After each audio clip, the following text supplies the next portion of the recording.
Hello, everybody. Our guest today is Mike Mikunas.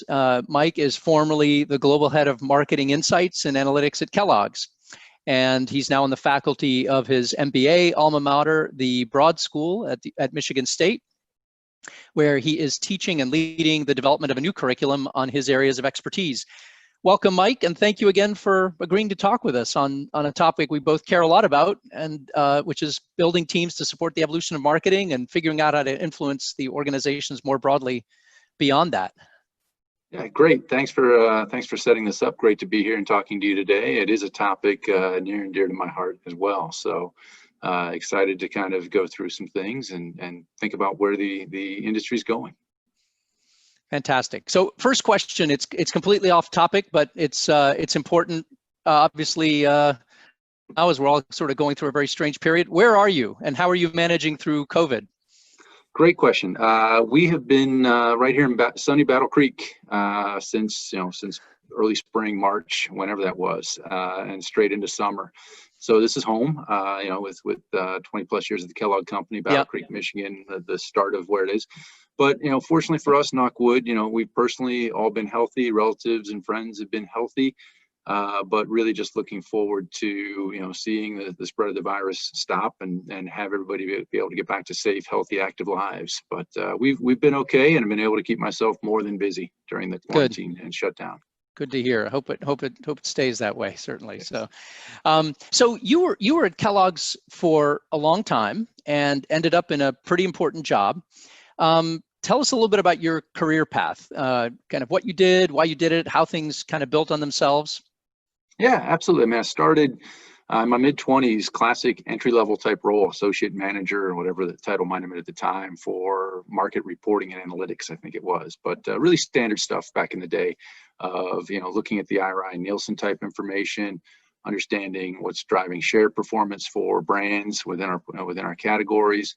A little bit of macroeconomic modeling for category demand, longer term, future type work, but really just nuts and bolts start to analytics, which then beauty of Kellogg was able to continue to just pursue interests and go into more what we'd call at the time more classic consumer insights and analytics and understanding psychology a bit more, understanding food development, food testing, new product adoption, and just across the range of years, more and more breadth, which fortunately also led to more and more responsibility, leading teams within the U.S. business, which is really where I grew up through the U.S. business, the cereal category at the time. But over the years, we acquired Keebler. So the company got much larger in terms of snacking with cookies and crackers, brands like Cheez-It, and just continued to grow kind of, if you will, the portfolio and my responsibilities within that.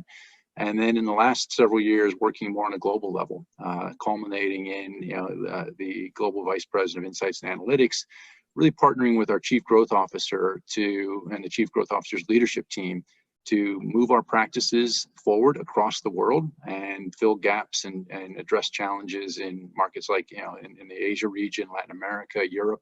Kellogg's had historically been a pretty strong U.S.-centric footprint.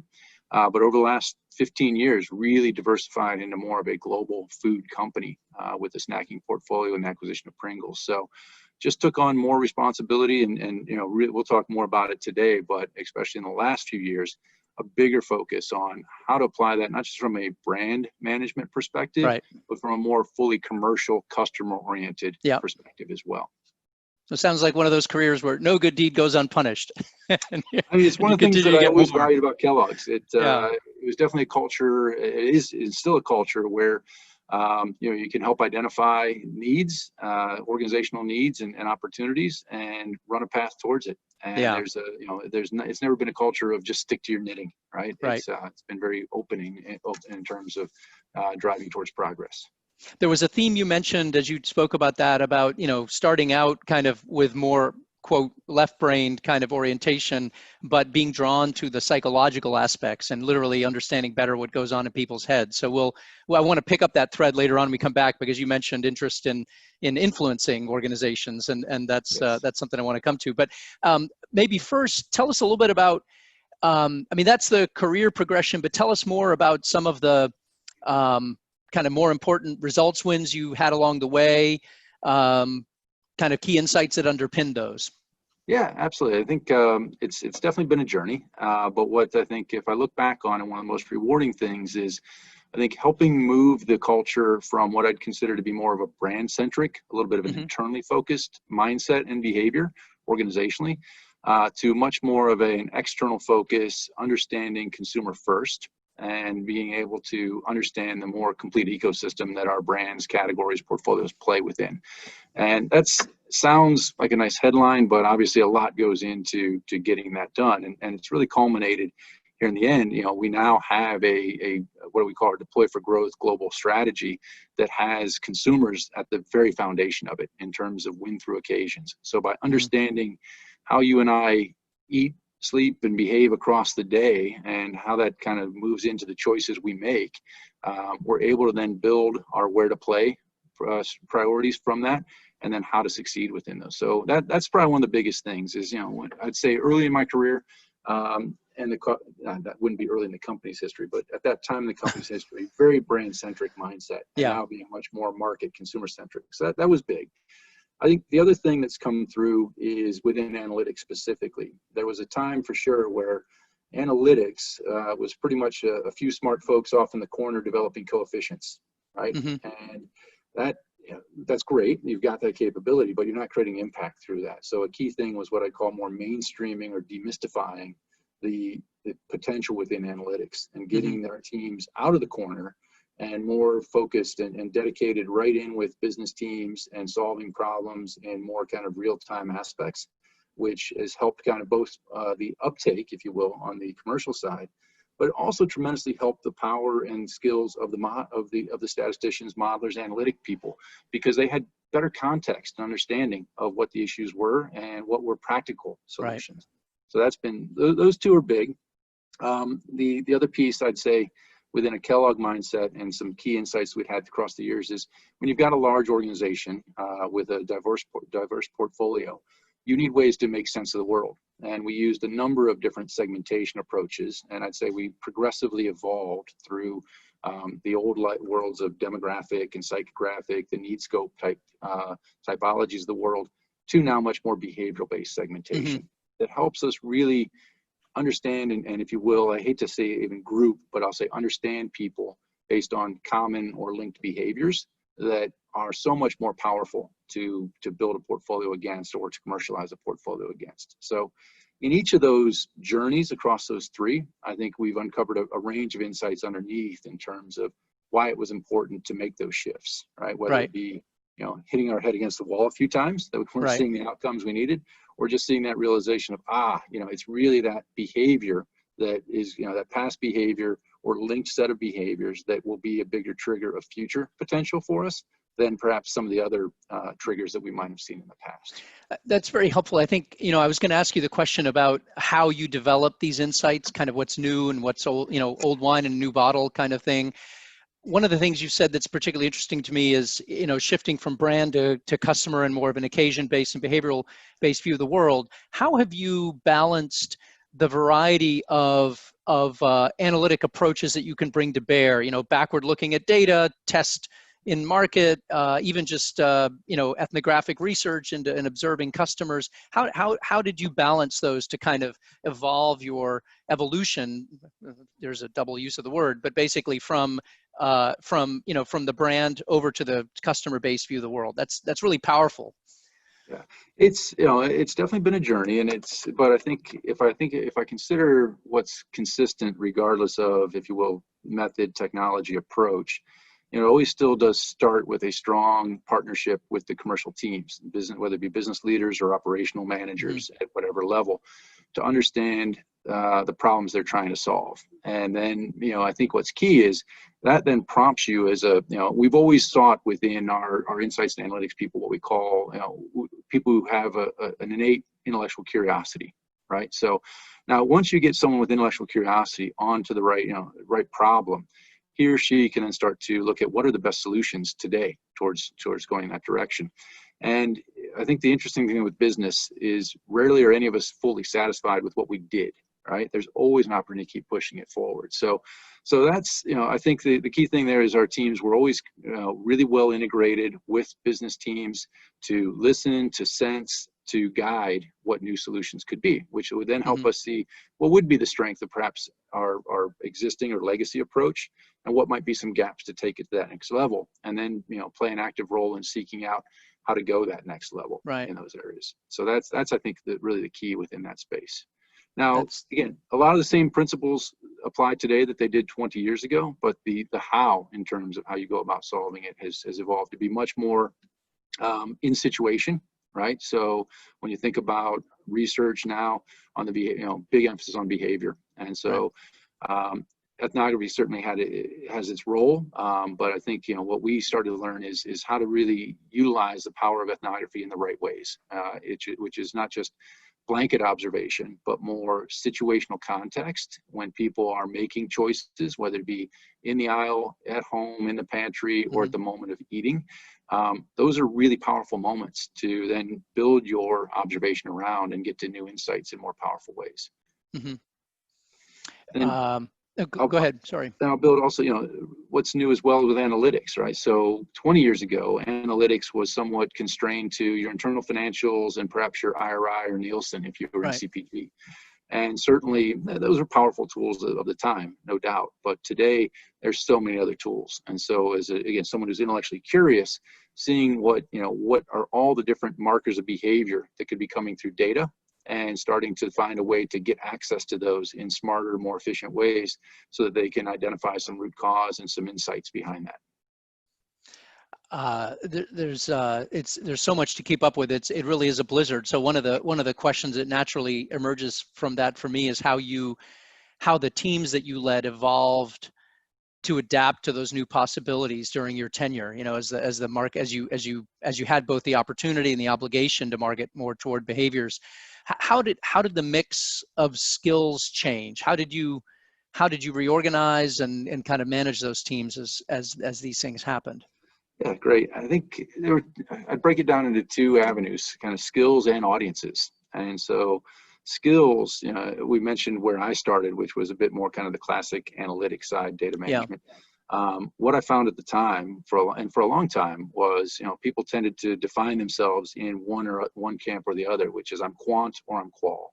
And I think what we've certainly Right. seen over the years is that's an unnecessary definition, and not a totally productive definition, if I'm honest, as well, right? So today, we're looking for people who have a much greater blend of those skills in order to balance the qual and the quant, and be able to, again, get past the idea that data is a dry, mechanical Yeah. function, and that it's a living, breathing marker of behavior that can help, when complementing with kind of the more the why behind that, can reveal quite a bit. So that skill set has changed, and what we're asking people the openness that we're looking for in people to continually kind of learn and adopt new ways of working has been critical in the skill set. So moving from, I guess, in very simple terms, hadn't thought of it, but from a bit of a rigid fixed mindset to much Yeah. more of an open kind of progress-based mindset on the skills. I would imagine, and we'll come back to this definitely when we talk about what you're up to now at Michigan State, but that's got very significant implications for where you find that talent, right? Yes. Because folks who were pure quant, pure qual, they will come from certain programs tuned to produce that, but obviously those programs tend to be, to a certain degree, followers of the trends in the market. So you have to find folks like that before they exist as being produced by universities. Where did you look as that evolution went on, and how has that Yeah, shaped what you're doing? because to your point, I mean, in the past, you could go, the shopping list was pretty short in terms of talent. You'd go to your suppliers, you'd Yep. go to competitors, peer companies, and really look for talent that was very, very similar to what you already had profile-wise. In recent years, it's very much shifted. I think, given the role that how media has embraced data analytics and data-driven marketing and data science, a lot more sourcing from data or digital media companies. A Mm-hmm. lot of great talent in the digital media space. We've seen that. Data science organizations or people with data science profiles in their background specifically. Even now, more psychology has changed and how it's taught in universities considerably to be a lot more experiment-based and data-driven than it was perhaps in the past. And so people with psych backgrounds in that space who had some practical experience running experiments and doing kind of hypothesis-driven work. So Yeah. those have all come through. And then also from strategic consulting space as well, because one of the things we'll come on to a little bit is the importance of being able to frame an issue, conduct the proper research path, and then how to deliver a narrative and a solution in a way that drives action. And again, the historic approach to market research or analytics sometimes really just focused on the middle of that sandwich, which was that kind of doing the subject work. matter expert in the technique. And that's critical. We never want to send the message that that part is not important. You've got to do great research at the heart, a great data analysis at the heart, but you've got to be able to kind of make sure that you're on the right path to do it, and then that path is then going somewhere into the organization and ideally into the market at the end of it. What's interesting about that is you've previewed a topic that's interesting for me certainly, which is this notion of it's not just about doing the work, the analytic work in the middle. It's also about how you can communicate and motivate others. One dimension when we were originally kicking this around that excuse me, occurred to me was how the degree to which you look for leadership skills that can help bridge the connection to the marketers. But you've also talked in our exchanges about being able to influence more broadly across the organization, and that being sort of a big focus for you. Can you, what are some of the markers you have for looking for people who do that effectively? What specific development tips and techniques would you suggest for as a senior leader for sort of helping people who have that potential sort of fully realize it, both in terms of leading their own fellow marketers, but also leading across the organization? Yeah, excellent question. It's been a journey. Again, I'll probably overuse that phrase, but I think what we found is the more we can get people away from beyond just kind of their siloed existence, if you will, in an organization, into teams, and because context makes a great difference. You can have all the great analytical skills in the world, but if you're not sure what the business issues are, what are the key pain points in the organization, and what are the levers that a team can control, then it's going to be really hard for you to deliver consistently impactful solutions. So from a development perspective, what we try to focus on is even just one, how teams are structured. And so defining job roles and structure so that team members had a more committed and accountable role for application of insights and analytic outcomes. So tying them to if we've set a goal for, say, a 10% return on ROI of our brand building investment through the use of market analytics, then that modeler even has some skin in the game. And so now, because that creates a nice kind of virtual cycle, if you will, that individual, she now wants to know a bit more about what's driving the results that are coming into her model, and what comes out of, what can come from what she is generating as outcomes of that. So it creates and equally the team that she's partnering with wants her closer to the action so that they can make those results more, they can understand those results better, and they can put them into action a little better. So that's one key part of it. And from a training perspective, it even includes the fundamentals of reacquainting people, if they haven't had it a while since school, to the P&L and the P&L drivers within a team. What are, if you will, kind of supply chain and logistical realities that can hamper something? What are the realities of the agency ecosystem in terms of levers to pull? So it is requiring people to embrace a bit more of a broader mindset of the commercial ecosystem than perhaps they may have entered into the role with. And I think on the positive side, we're not finding that to be overwhelming for people. As a matter of fact, as we look to hire and train and retain, we're looking for people who are energized by that.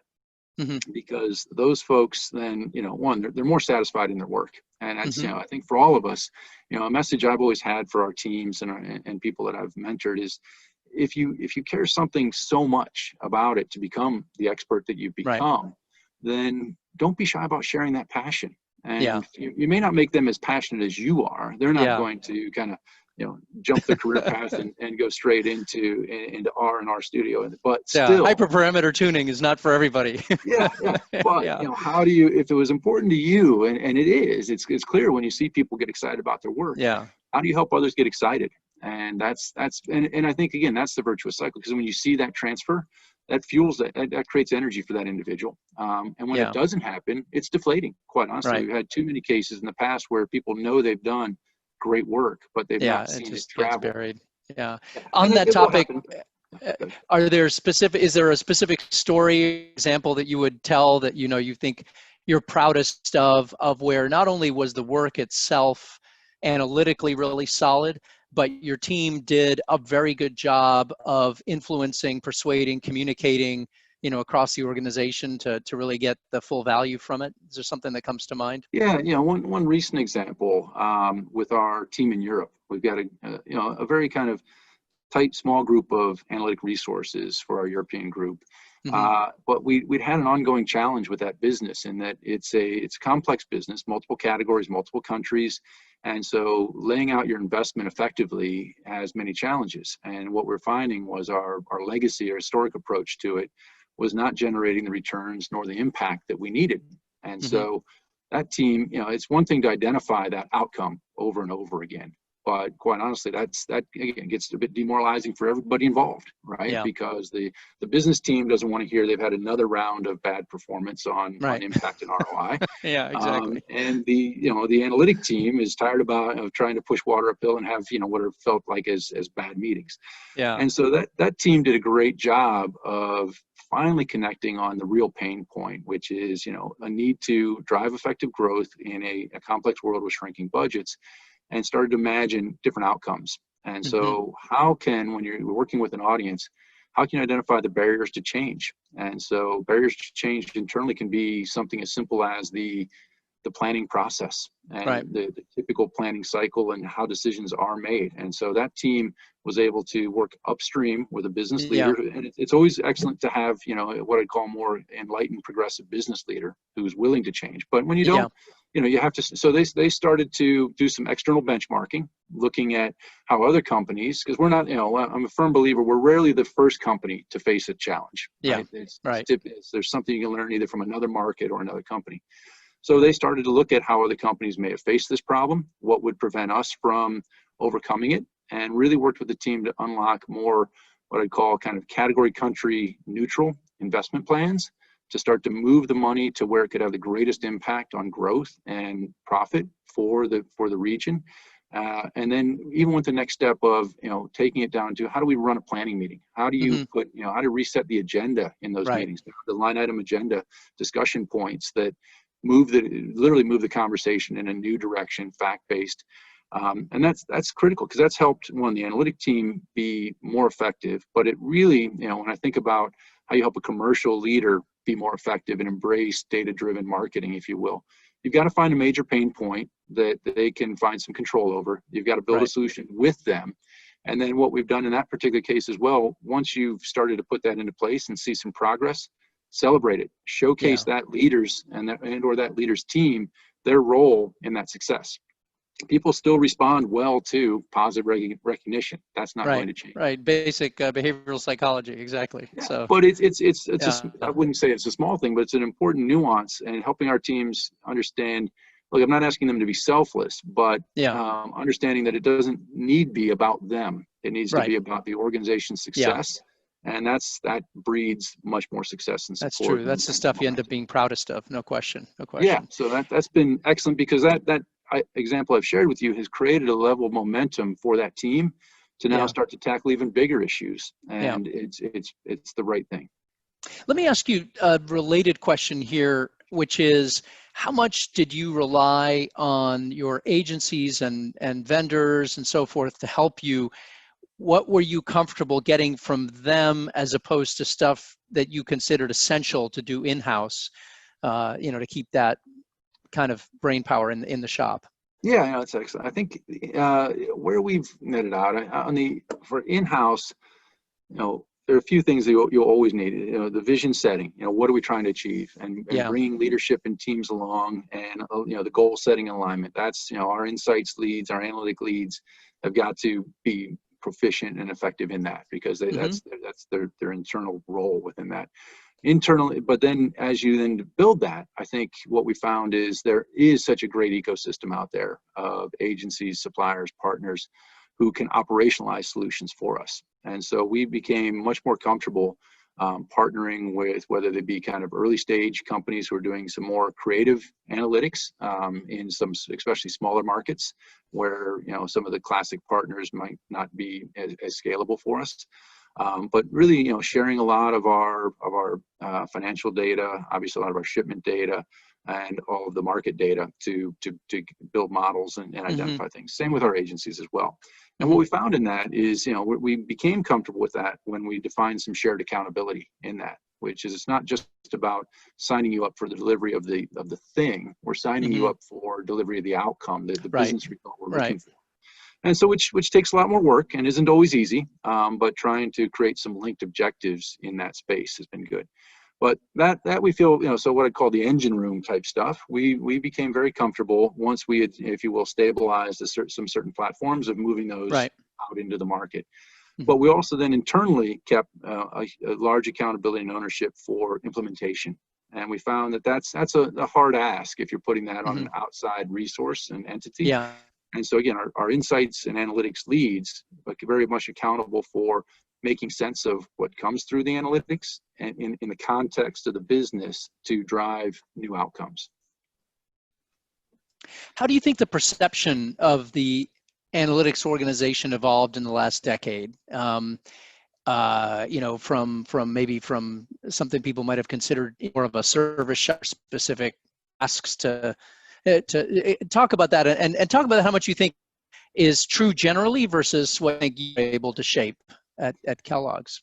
Yeah, I think what has evolved is that more limited group of analysts, if you will, delivering on a reactionary basis for problem of the day or problem of the week, and to a more strategically aligned team that is really at the heart of how we set business objectives and how we identify opportunities.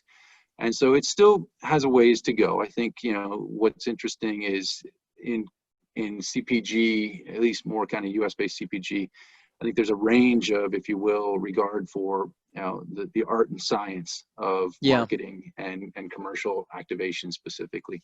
But what I have seen is our teams now at the upfront playing a bigger role in putting harder numbers against kind of where opportunities exist, whether it be from a market entry perspective or a new product year one estimate that is a bit more fully detailed than perhaps the old methods of just getting it out into, say, a Basis 2 study, that sort of thing. Right. More data-driven approaches to that. So that's moving in the right direction. Down to, I think, where we're starting to see is that just more integrated role in day-to-day media planning even and optimization of efforts, so that there's a lot more central role in that. I think what's happening though, and I think what the industry is still, I wouldn't say struggling with, but what will have to kind of evolve over the next couple of years is where the borders blur quite a bit. Do I want someone who is, if you will, in a job role defined as an analyst that often kind of creates this notion of, well, they just churn data, versus really an operator role with strong analytic skills. Yeah. And that's where I think that's where we all want to be, is that because of the tools and the skills that we build in commercial minded job roles, that there's a higher analytic component in all of us in what we do. Yeah. In the end, there has to be, quite honestly, because you can't move at the speed the market needs to move at with relying only on a small subset of analytic thinkers. It's really interesting you mentioned that, because we've talked about this evolution of a world where you have analysts and operators toward one you've got analytic operators, and basically there's the technology's evolved to the point where it's possible for more information and more synthesis of that information to be presented to people. But what it does put a premium on is their ability to think analytically, to kind of know what questions they should be asking of those systems, as opposed to just being sort of like consumers of whatever the dashboard pumps out that day. Yeah, and that's really still the tricky part in that. I think you always have a role within organizations that you will have a lead analytics group who should be defining and developing the new solutions, but always with a mind towards how do I now transition these into operational space on an ongoing basis. in a way that isn't just a simple dashboard that I'm reacting to a green cell versus a red cell, right? Hmm. But you do need that. But at the same time, what we start to look at, even from a competency definition within the job roles of marketers, sales folks, everyone is that expectation that you know how to interpret outcomes and identify that cause and effect path, and that can provide direction to you Yeah. going forward. And Yeah. so it does, and I think so when we talk about students coming down the road, Yeah. that's just an expectation, all right? Yeah. If I go back to what I opened with, is when I was qual and there was quant. Yeah. Now again, there's not analytic nor operator. And Yeah. if someone wants to define themselves as only one or the other, that's got implications with a career path, I think. Yeah, very definitely. What organizations did you consider to be role models for the changes that you were trying to drive? What did you take from them, since nobody gets it all right? What specific things did you take away from these organizations? Yeah, excellent. We looked at a lot. I guess I'll go back to a more specific thing. In the last few years, as we really looked to focus on creating a more commercial analytics organization that addressed broader audiences with broader analytic solutions, we looked at how you do that, because in any company, you've got finite number of headcount, resources, budget to do that. So we looked at what I'd call the usual suspects, the P&Gs, the Crafts, the Kimberly-Clarks, others in that space, and learned quite a bit from that. We then also looked, in talking to, some of our partners at Google and other places, a little tougher because very different business model, but Right. still some themes that came through. And where we netted out in the area of analytics was really striking a balance. There are foundational analytic solutions that multiple parts of the organization can benefit from.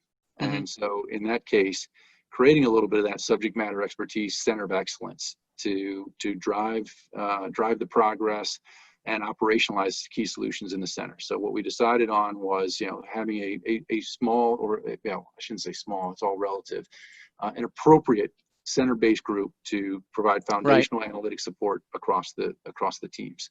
Then we looked at, and that'd be internal, and then we looked at the other internal avenue would be then what we call team deployed. So someone onto a business unit or into a portfolio, and their role wouldn't necessarily be to generate from zero analytic solutions and modeling and such. It would be really to be, since they're closer to the business facing teams, to be the situational experts, be context led in developing and applying solutions. So they then, but sounds very simple, but I think a lot of times in the past, our analytic professionals and marketers always felt they needed to create something from ground up, and they felt perhaps, I wouldn't say cheating, but they weren't always comfortable using something that had been generated by another part of the organization. Right. And so we had to create that, if you will, kind of synchronization between those groups, so that you would have designed in the center for business needs, and in the business you would know how to grab that and then tailor it to the business situation you were facing. So we really created a hybrid along those paths. And then again, externally, we looked at then what could we then operationalize through external partners more seamlessly than we had in the past. Right. And so that created kind of our three-legged stool of solutions within analytics that helped kind of people. One, it created clear paths for everyone to understand, what path they were in terms of where their jobs began and ended. Which is, again, a little tricky, because Kellogg's especially was a bit more of kind of, you had freedom to roam, and we weren't looking to constrain it. We were just looking to empower better partnership, if you will. And so a lot of cultural work to do to get that comfortable and landed, which we've made great progress on. But that's really kind of where we netted out. I think where you started was key for us. There wasn't any one model out there that we looked at and said, that's what we've been looking for. Right. It's really tailoring it to your solution. Little something borrowed, something blue kind of situation. Right. Yep. Exactly. And then just stand it up and keep iterating. Yeah. Yeah. Exactly. Mindful of time, let me turn to your new role at the Broad School at Michigan State. Tell us about what you're up to and what that program looks like and what you're trying to do. Okay, well, so as a Michigan State alum, I've got to say it's the Eli Broad School. Forgive me, that's right. Very early, so yes, no, you're exactly right. Trust me. So it's Eli Broad School, and so we've got a Master's of Science in Market Research there, which is a great program, highly ranked program within generating market research graduates for the industry. And so As I was leaving Kellogg, started some dialogue with the team and found a really kind of what I call progressive department chair and group of Hmm. professors who have obvious and justified pride in this program, but also want to see it keep moving. And so their key is, yes, you have to have the classic training on fundamental market research skills for sure. Hmm. But our goal really is to create graduates who can go into entry, their first roles in a company and have impact and really kind of begin to shape the business in a positive way. So what we're looking to do is build off the strength of the curriculum that's there today, and then think about how do you upfront help these graduates or prepare these graduates to identify and frame major pain points and issues and projects within their organization. So they're able to come in with a way to really sink their teeth into problems, as opposed to, if you will, waiting to be asked and then displaying their technical prowess, right? Yeah. So the upfront framing piece is key, and that does require some education, training, curriculum to get, whether it be case study based or Yeah. other ways to approach that. So we're going to build that out. The other is continue to just update the tools and techniques that we are teaching in terms of R and Python and Tableau. Right. So much need for data visualization, scenario, more predictive analytics, and Yep. bringing AI and machine learning into the curriculum in a bigger way. And again, sometimes that is seen as a domain of other parts of the university, right? Whether Right. it be the data science, such. So No, not anymore. Yeah. As we've Yeah. talked about, it can't be partitioned away. Yeah. Now you don't have to make these, you don't have to take these graduates down through 3 years of that, but you need to make it more than a working knowledge. You need to find the right balance. So that's what we're striving for. So making sure that technical center is still there. And then in the end, it's how to bring it to life, again, through dramatically portraying the results within a narrative to lead people to action. Right. And that's the communication side. But again, in the specific tools of market research, better use of data visualization to just, it's a great way to capture people's attention. But what I find a lot still in data visualization is sometimes a very static approach to data visualization, if that's even a thing, right? But for my experience in business, it's setting up or being able to enable scenario planning really clearly, whether it be just by moving a few key sliders, or an updated assumption input on assumptions, but very transparent, clear data visualization that leads to scenario-based outcomes. Right. But those three things, identifying the biggest pain points and being able to even bring it to life in financial terms, because what we find is if you can frame something in a financial opportunity up front, that gets the organizational attention and priority that it deserves. Then do the right work using the latest tools and skills, and then bring it to life in a compelling, engaging way that leads people to action. So looking at our current course offerings, most of them touch on everything I've just described, but again, to the credit of the university, it's making sure that that's never static, and how do we keep evolving. I imagine as part of that, you doubtless have some sort of capstone project or something where people are trying to bring it all together, ideally with some live clients and everything. So absolutely. So that's how the program finishes, which in that last semester, just exactly that, a capstone. And we're always looking for companies to partner with, brands to partner with, and building that out. And we've been very fortunate in Michigan to be able to have a number of great companies to partner with and build with. Yeah. So now that you're in this role where you're getting, not only do you have the deep experience in Kellogg's, which itself provides a very global view as you progress up the ranks, but now you're even more so in the role where by definition you'll be bumping into people from all sorts of different companies. What kind of advice would you have for CMOs that are trying to adapt their analytics capabilities for what we're up to today? Yeah, it's a big one, because I think as CMOs, I think the first thing is just a shift in mindset, right? Which is, I touched on earlier, is just embracing the notion that data are just markers of human behavior. Yeah. It's not that dry stuff that showed up in spreadsheets that I don't want to spend time with, right?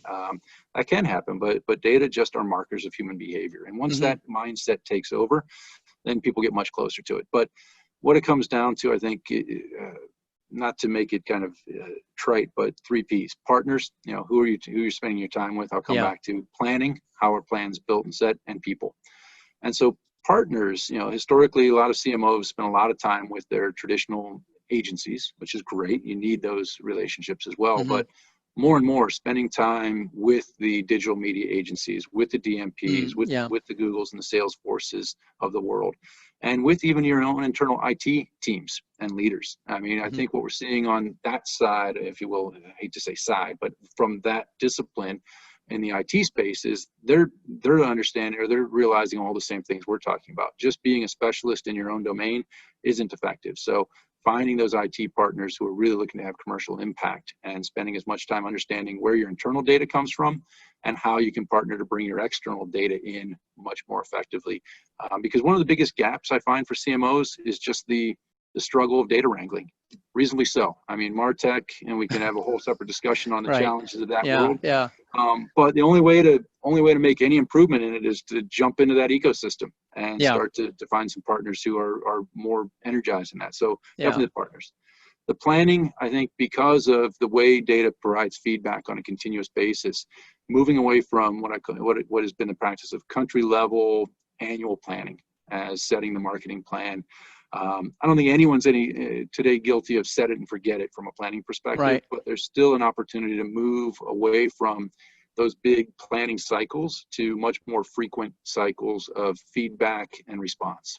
Mhm. And so leading that, which is it takes a lot more energy for sure, Mhm. Mhm. but really gets your teams focused on owning those feedback loops and doing something about it, Yeah. which then has trickle down effects of Yeah. how you buy, how you plan, and even who your partners are. So that Yeah. the planning piece has to change. And then the people. The beauty of people coming into the industry today at the early stage of their careers is they're much more native in everything that you and I are talking about, Mhm. right? They've got a Mhm. tremendous advantage over me at a minimum in terms of what they know and what they've done. And I think they'd have a tremendous advantage over most CMOs in that space. So as a CMO, finding those people and giving them fuel in your organization to be pioneers, to work outside the classic agency networks and Mhm. to find new they will bring new partners into your organization in really kind of meaningful ways. So finding those people, making time for them, you're going to learn as much from them as they learn from you.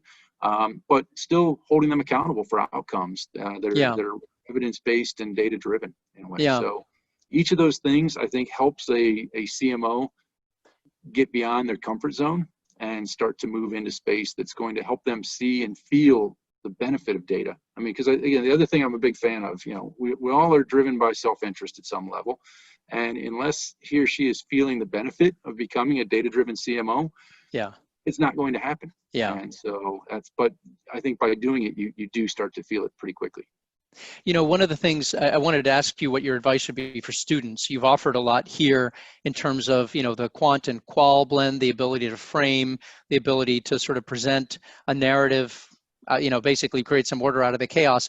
But there's another dimension here specifically that I think your comments here have prompted me to ask about, which is advice for students as they go into some of these new roles in organizations about knowing kind of how to balance I'll call it lead, follow, get out of the way, right? Meaning where they can bring some of these new skills, and as a CMO is trying to empower them, where they can try new stuff, take risks, versus when they should listen to, honor the sort of collective framework for thinking about the world, because you can't be successful unless you tune into the kind of the wavelength, right? And then Yes. sometimes just kind of knowing when to lean in and get involved with something, and sort of other times to know that it's somebody else. And say more about that, your advice to students. Yeah, but you're definitely on the right track there in terms of, being, if you will, culturally aware of where to wade in and where to kind of wade along, right? So I think the biggest thing is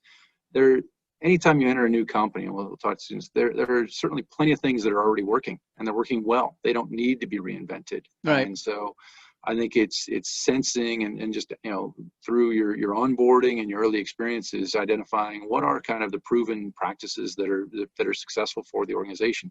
Those don't need a lot of your new thinking or disruption. Doesn't mean they go fully on autopilot, Right. because I would argue that you're probably going to see a half dozen others that are creating pain points. And so I think organizations have more openness and enthusiasm for someone coming into the organization to address agreed pain points. And the critical thing is agreed. Now, that doesn't mean wait till someone raises it for you. Yeah. You know, through kind of your fresh eyes entering an organization, you may see that, okay, these three things are working really well. This thing, wow, I'm surprised that that's still a practice in this company, because I learned through my studies that this, you know, this is handled this way in other companies. Find a way to say, is that creating a pain point? It may or may not be. Don't assume that it is, but it may or may, but investigate it.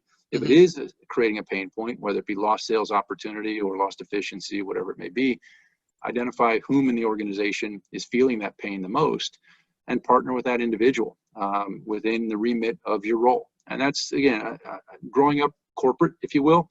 Right. Again, what I loved about Kellogg's, it wasn't a classic stick to your knitting, stay in your lane. But at the same time, there is, you know, respect for accountability in any organization. And so sussing that out within whatever dynamic you're within, but it starts with a meaningful pain point in terms of that you can help create a solution. The other thing that's critical, I learned the hard way probably, is there are plenty of pain points. Some of them are controllable in the near term by the people around you. Others are not. Going after the pain points that aren't controllable in the near term by amongst those around you doesn't really help anyone in the near term. Right. So take some of the low-hanging fruit of pain points that can be controlled and managed by those around you, and that will help them again succeed. And then I think it creates a showcase for what you can bring to the organization. Right. Have to ask related question inevitably, which is, we've talked about advice for CMOs, advice for students. What advice would you have for organizations like ours, like Bain, that are trying to work more effectively with a client where the analytic challenge has evolved in the way that we've discussed here? Yeah, I mean, when I think about companies like Bain and other firms, from my experience, I always looked at kind of three key things that we were seeking in those relationships. One would be capacity, right? Which is essentially, we know what we need to do, we just need more people, right? And so that's kind of the least attractive reason, if I'm honest. Body shop, right? Yeah. The next is capability. We know we have a problem, but we also know we probably don't have the skills or experience to address it as quickly or as effectively as we'd like to. So capability is a key one. But the third one's really critical from, you know, an outside perspective of expertise, which is clarity. And I think that's the thing that through my career I've valued the most from some external partners and firms, that connected to the capability and their capacities is that clarity. Being able to come in and help a company see what they really have in front of them, both from an issue and an opportunity perspective. And in the specific space of analytics, there have been many cases where there are some really good analytics happening down in and across the organization, but you know, they're not raising to the level we've discussed here. They're not being, or they're just stopping short somewhere. And they may be stopping short and or somewhat incomplete. So being able from a point of clarity, being able to highlight, okay, if you added this, filled this gap or added this aspect to what you're doing here, you have you can turn that to the next level and unlock great potential. And so being that objective third party who can kind of come into the situation, understand the context, understand what kind of strengths and assets are there, what gaps are there, and then being able to partner on building whatever new solutions may need to be put in place is key. But in the end, also, it does, similar to this notion of the students, the narrative of creating a solution and creating the way forward. Companies are often, even once they have, if you will, the solution, the inertia to change is tough. And so how do we help, how can you help kind of identify how other companies through case studies or others ran up against that same wall until they decided to knock that wall down? And, and again, a lot of my learning through behavioral science over the years is the pain of change is not nearly as strong as we might imagine. We tend to amplify it in our minds prior. And so once you can build that confidence that it has been done elsewhere, it can be done here, and people start to get through it, change is uncomfortable. But even if it's something, and changing out something as simple as the annual country level planning routines, people hang on to those artifacts really strongly. Again, through clarity of, hey, empathy, we see where you're at, we see why that works, but you also have raised for us what the shortfalls of that are. Let's talk about some organizations who've made progress beyond that. Let's see how we could bring the, not a cookie cutter, but the tailored solution to help you get there. Right. So the clarity piece, built off all the other aspects, I think is one of the best things that I've always found from our partnerships. That's very helpful. Your go-to sources, how do you keep up with the field? What do you follow? What should we be reading that we likely aren't, that you've tracked? Yeah, it's I always thought I should be doing more, if I'm You got to honest. share I your think, syllabus at the Broad School. We got to see what it is you're going to teach, right? yeah, we'll definitely get that out. But I try to find a balance of what I call the kind of the everyday, kind of the quick bites, Yeah. that just give me some energy and inspiration. Things that you can find through LinkedIn and through Twitter. Yep. On LinkedIn, I think I'm a big fan of the Behavioral Economics Group. There's a lot that's come through there, great papers, great examples, great case studies. Through my work at Kellogg's, I got involved with the Yale Center for Customer Insights and serve on their advisory board. So both things directly from Professor Ravi Dar at Yale, and then things from the advisory board. And again, they've got some great LinkedIn materials. But again, just monitoring. A lot, those are two that pop out that just that keep me thinking. Reading, again, my hope, if you will, from COVID was that I'd have a lot more time to That just chance. dig in. Yeah. But again, I think we can all relate to that. But I started reading Esther Duflo. She was a 2019 Nobel Prize winner in economics for her work on using experiments to solve poverty. Not directly related to CPG in any way, but what has been really inspiring from Professor Duflo's work is just the importance of moving it from theory and hypothesis to action. And scaling, creating many small scale experiments, and then kind of what I call pruning and promoting appropriately. The ones that work, keep going. But that's been, and so I just continued to follow up on threads from her work in that space to keep learning. Very cool. Yeah, and then just former colleagues, who are in the industry, and whether it be folks at Middle Game, or there's an interesting little company called TrueSet now that's doing a lot of work. I know them. Yeah. So Aaron Fetters and the group at TrueSet are doing some, because it starts with good data, right? If you think you're going out and delivering messaging to moms, and it turns out only 30% of those people really were moms, that's their findings about the quality of the house list most company has been pretty staggering for me. I mean, this notion that we're down to a third or a quarter of the quality that we think we have, and that's amazing. So. Yeah. So just, and I think I will say one of the benefits of kind of now stepping away from Kellogg's and having this time is just building some of those relationships and keeping that network alive, because it does just kind of, give me energy and start me thinking on things. But there's a host of others, and apologies for not having a more comprehensive. Not at all. That's a great list. It's the waves of guilt are already washing over me for all the things I'd have to go out to catch up and read on. So the other thing I'll mention really quick, just even in the Twitter space, because even when you've got a few minutes, Colin Affleck is a lady who does some great stuff in data visualization.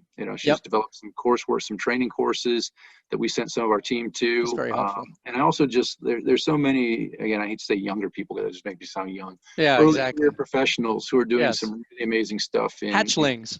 Yeah. Just, and again, they just come at it from a native perspective that's really good. So. Last question, and it's hopefully a fun one.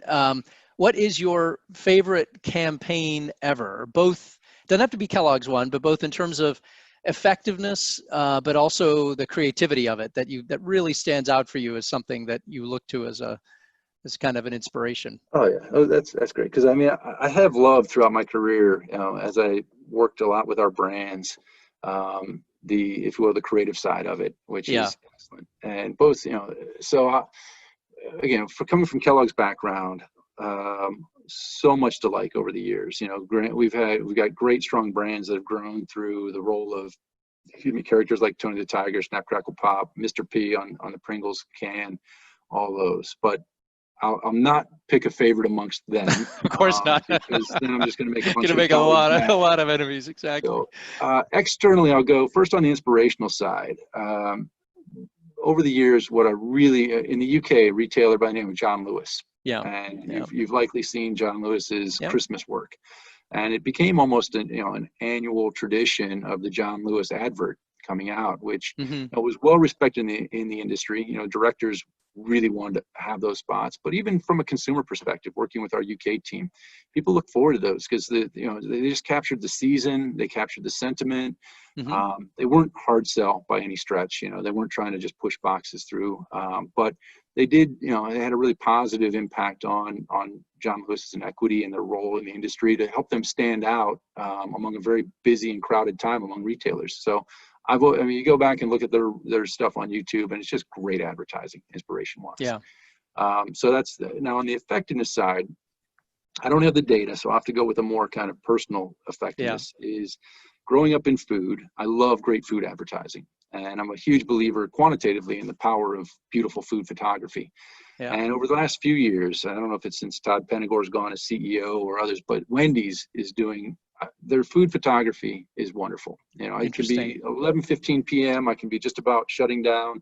Yeah. And then here comes an ad for the Baconator, and I've got to grab the car and get the Wendy's drive-through. But seriously, their appreciation for the food, whether even their most recent stuff, Frosty Chino, they make it look delicious, which seems like, well, of course. But if you look at the range of fast food advertising in particular, I think they're doing it better than most, and consistently better than most. And then, of course, their voice in social is tremendous. They know what to hit on, when to hit on, how to hit on things within the social space. And so I've been really impressed in not to knock it, but in a very, I don't want to say mundane, very straightforward category. I think they're on their game. Sure. Well. No, it's a great realization. That's my personal experience because it's become a running joke in the household that now, shoot, I saw a Wendy's commercial, I have to go. Right, the Baconator. They know how to exploit your weakness. Well, Mike, thank you so much for spending time with us. This has been really interesting, and so much to think about here. So much now I've got to go run out and see if I can read up on and everything, places to check out. But I think some really wonderful advice for us as we think about going forward here. So, and also let me say we're very honored to have you join us as a Bain advisor, and very eager to have the chance to work with you at some point in the near future on a number of different things. So thank you. Yeah, likewise. I'm really thrilled to join the Bain Advisory Network and be able to kind of share some of my perspective and get engaged at the right time on the right kind of initiatives. It's going to be a lot of fun. Fantastic. I look forward to another conversation very soon. Yeah, thank you for your time. Appreciate it. Okay.